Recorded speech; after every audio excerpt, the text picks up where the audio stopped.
धर्मनिरपेक्ष हमारी संस्कृति का मूल नहीं है कि आपातकाल में जिस धर्मनिरपेक्ष शब्द को जोड़ा गया उसको हटाया जाए। संविधान में समाज और धर्मनिरपेक्षता शब्द 42वें संविधान संशोधन 1976 के दौरान जोड़ा गया था। दोनों शब्द संविधान के मूल हिस्सा नहीं है। वर्तमान में इन दोनों शब्दों को लेकर विवाद खड़ा हुआ है। ताजा विवाद आरएसएस महासचिव दत्तात्रेय होसबोले के आपातकाल के 50 वर्ष पर दिल्ली में आयोजित कार्यक्रम के दौरान संविधान की समीक्षा वाले बयान को लेकर उपजा है।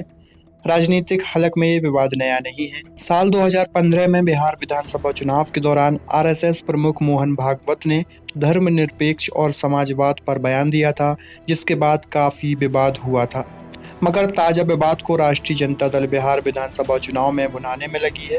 भारतीय जनता पार्टी पर संविधान को खतरे में डालने का आरोप भी लग रहा है। वहीं भाजपा भी अपना रुख कमजोर नहीं कर रही है। मगर इस ताजा विवाद में केंद्रीय कृषि मंत्री शिवराज सिंह चौहान का नाम अब जुड़ गया है। दरअसल अपने वाराणसी दौरे पर कृषि मंत्री शिवराज सिंह चौहान ने कहा कि भारत में समाजवाद की कोई जरूरत नहीं है। उन्होंने कहा कि धर्मनिरपेक्षता हमारी संस्कृति का मूल हिस्सा नहीं है। उनका बयान आपातकाल के 50 साल पूरे होने पर नई दिल्ली में आयोजित एक कार्यक्रम को संबोधित करते हुए आरएसएस महासचिव दत्तात्रेय होसबोले के बाद आया। होसबोले ने कहा था कि बाबा साहेब अम्बेडकर द्वारा बनाए गए संविधान की प्रस्तावना में ये शब्द कभी नहीं थे। आपातकाल के दौरान जब मौलिक अधिकार निलंबित कर दिए गए, संसद काम नहीं कर रही थी, न्यायपालिका लंगड़ी हो गई थी, तब ये शब्द जोड़े गए। पहला तो मैं कहना चाहता हूं, बाबा विश्वनाथ की नगरी में बैठा हूं। भारत अत्यंत और प्राचीन और महान राष्ट्र है और भारत का जो मूल भाव है वो सर्वधर्म समभाव है।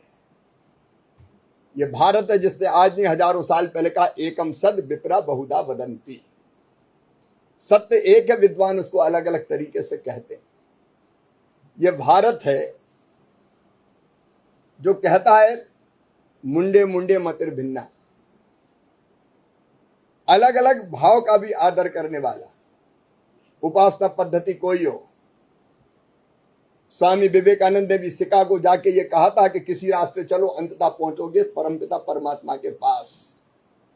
सर्वधर्म समभाव ये भारतीय संस्कृति का मूल है। धर्मनिरपेक्ष हमारी संस्कृति का मूल नहीं है और इसलिए इस पर जरूर विचार होना चाहिए कि आपातकाल में जिस धर्मनिरपेक्ष शब्द को जोड़ा गया उसको हटाया जाए। और दूसरी बात है समाजवाद की। आत्मवत सर्वभूतेषु, अपने जैसा सबको मानो, ये भारत का मूल विचार है। अयम निजम परो वेत्ति गणना लघु चेतसाम उदार चरिता नाम तू वसुदैव कुटुंबकम। ये सारी दुनिया ही एक परिवार है। ये भारत का मूल भाव है।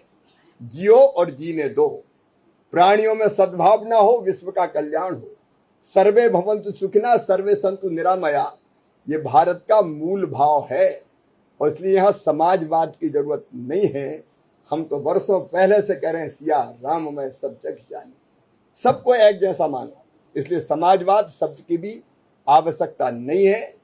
देश को इस पर निश्चित तौर पर विचार करना चाहिए। भाजपा और आरएसएस के इन बयानों के बाद अब विपक्ष आरएसएस और भाजपा को घेरने में लगी हुई है। नेता प्रतिपक्ष राहुल गांधी ने आरएसएस और बीजेपी पर वार करते हुए सोशल मीडिया प्लेटफॉर्म एक्स पर लिखा, आरएसएस का नकाब फिर से उतर गया। संविधान इन्हें चुभता है क्योंकि वो समानता, धर्मनिरपेक्षता और न्याय की बात करता है। आरएसएस बीजेपी को संविधान नहीं मनुस्मृति चाहिए। ये बहुजनों और गरीबों से उनके अधिकार छीनकर उन्हें दोबारा गुलाम बनाना चाहते हैं। संविधान जैसा ताकतवर हथियार उनसे छीनना उनका असली एजेंडा है। आरएसएस ये सपना देखना बंद करे, हम उन्हें कभी सफल नहीं होने देंगे। हर देशभक्त भारतीय आखिरी दम तक संविधान की रक्षा करेगा। तो समाजवाद और धर्मनिरपेक्षता, इन दो शब्दों पर लगातार बहस हो रही है। आपकी इस खबर को लेकर क्या राय है? कमेंट बॉक्स में अपनी प्रतिक्रिया जरूर दीजिए।